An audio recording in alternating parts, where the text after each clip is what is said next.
Meta is building AI-powered home robots. Apple's making an Expressive AI lamp. And Google just dropped its ban on AI weapons. Is this the future of AI or a warning sign? Let's break it down. Meta has launched PARTNR, a program to study human-robot collaboration in home environments, focusing on tasks like cleaning and cooking. While robot vacuums have succeeded, broader home robot adoption faces challenges like cost and functionality. PARTNR aims to improve human-robot teamwork, offering a benchmark with 100,000 tasks and a dataset for training AI models. Meta has tested PARTNR with Boston Dynamics Spot Robot and developed a mixed reality interface to visualize robot decision-making. The initiative seeks to reimagine robots as partners, not just tools, and advance human-robot collaboration. Broader adoption, including in elder care and humanoid robots, will require cost reductions and improved reliability. Meta hopes PARTNR will drive progress in this field. Last month, Apple shared insights into its consumer robotics research, emphasizing the importance of expressive movements in human-robot interaction. An emotion through movement. A video accompanying the paper demonstrates these principles with the lamp's head, shade, and neck, arm, mimicking Pixar's design. The robot responds to voice queries, functioning like a kinetic smart speaker with Siri's voice.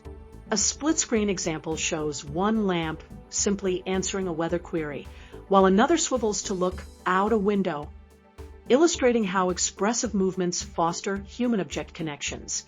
This research aligns with rumors of Apple developing a robotic home hub, possibly resembling a robot arm with an iPad attached.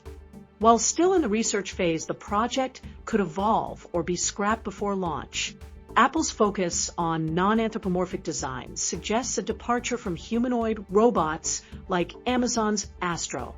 Meta, in partnership with UNESCO, is launching the Language Technology Partner Program to collect speech recordings, transcriptions, and translated texts in diverse languages. These will help develop open-source AI speech recognition and translation models. Collaborators like the government of Nunavut, Canada, will contribute over 10 hours of speech data and written text.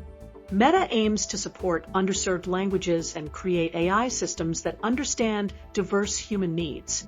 Additionally, Meta is releasing an open-source machine translation benchmark on Hugging Face to evaluate translation models across 7 languages.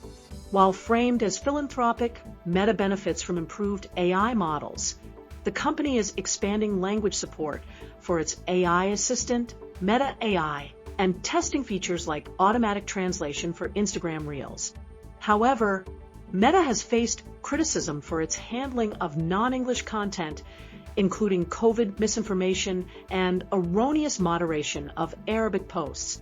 Meta claims it's working to enhance translation and moderation technologies. Andrew Ng, founder of Google Brain, supports Google's decision to drop its pledge against building AI for weapons. Speaking at the Military Veterans Startup Conference, Ng expressed relief over Google's policy shift, emphasizing the importance of supporting national security through AI. Google recently removed a 7-year-old commitment from its AI principles, which opposed AI use in weapons and surveillance.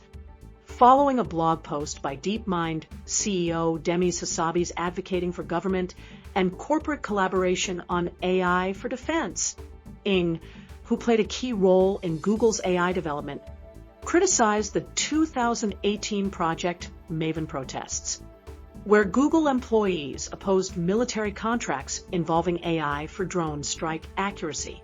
He stressed the need for the U.S. to compete with China in AI, particularly in military applications like AI drones.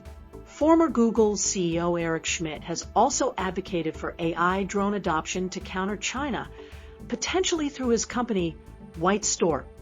However, Google remains divided on military AI use. Meredith Whittaker, a leader of the Maven protests and now Signal's president, opposed Google's involvement in warfare. Similarly, Geoffrey Hinton and Jeff Dean have called for regulating AI in weapons. Google and Amazon face ongoing scrutiny for military contracts such as Project Nimbus with Israel. Despite employee protests, tech giants are increasingly partnering with militaries to recoup AI investments. AI is reshaping everything from home robots to military tech. What do you think? Are we heading toward a smarter future or a risky one? Let me know in the comments. And if you enjoyed this breakdown, don't forget to like, subscribe, and hit the bell for more AI news. See you in the next one.